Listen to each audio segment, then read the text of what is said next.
কমতাপুৰ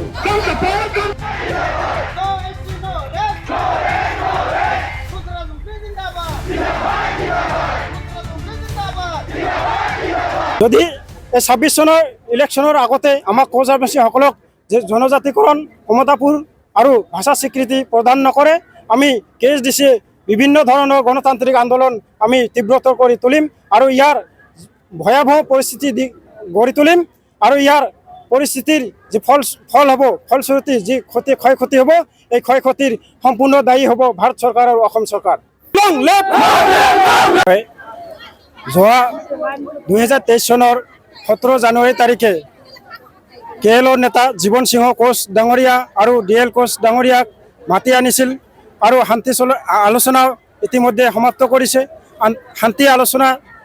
সমাপ্ত কৰাৰ পাছতো যে PJ কোড যেটো চুক্তি স্বাক্ষৰ কৰাত চৰকাৰে দেৰি কৰি আছে যে আজি সশস্ত্ৰ সংগ্ৰামী নেতাসকলক মাতি আনি যে আলোচনাৰ নামত আলোচনা কৰি ৰাখিলেই নহ'ব আমাক নেতাসকলক উলিয়াই দিব লাগিব শান্তি চুক্তিৰ জৰিয়তে আৰু কমতাপুৰ ৰাজ্য বা পুনৰ গঠন আৰু কোচ ৰাজবংশীসকলক জনজাতিকৰণ মৰ্যাদা প্ৰদান কৰিব লাগিব আৰু কোচ ৰাজবংশী ভাষাক ভাৰতীয় অষ্টম অনুসূচীত স্বীকৃতি প্ৰদান কৰিব লাগিব আৰু কমতাপুৰ ৰাজ্য যেটো আলোচনা চলি আছে এই আলোচনা অতি শীঘ্ৰে সমাপ্ত কৰি যে আমাৰ কমতাপুৰ নেতা কোচ ৰাজবংশীৰ নেতা সশস্ত্ৰ সংগ্ৰামেৰ নেতা জীৱন সিংহ কোচ আৰু DL কোচ আৰু এই আলোচনাত আমাৰ যে কৈলাশ কোচ KLৰ যে সাধাৰণ সম্পাদক তেখেতকো সামিল কৰিব লাগে আৰু অতি শীঘ্ৰে যে PJ কোডটো কৰি আমাৰ যিখিনি কোচ ৰাজবংশীসকলৰ জাতীয় সমস্যাখিনি সমাধান কৰিব লাগে। আমি ক'ব খোজো আমাৰ যেটো KSDC যেটো আমি সংগঠন আমি লাগি আছো এটা আমাক হ'ব লাগে আমাক বহুত দিন ধৰি আমাক প্ৰলোভন দি আছে একচুয়ালি আমাক হেতু কৰিব নালাগে আমাক আমাৰ যেটো প্ৰাপ্য আমি বিদেশী নহওঁ আমি কোনো বাংলাদেশীও নহয় আমি হচ্ছে নৰনাৰায়ণ বীৰচিলাৰায়ৰ আমি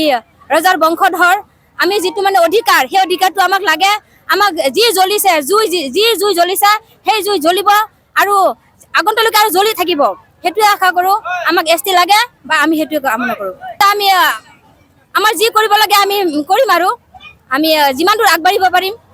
আগবাঢ়ি যাব পাৰো আমি যাম আৰু যদি জনজাতিকৰণ নকৰে তেনেহলে আমি ইয়াতকৈ কঠোৰতকৈ কঠোৰ আমি আইন ব্যৱস্থা কৰিম আৰু আমি যিমানখিনি পাৰো আমি সকলোৱে ৰাজবংশী মিলি একগোট হৈ আমি আগুৱাই যাম আৰু পাৰিলে আমি কনকলতাৰ দৰে হাতৰ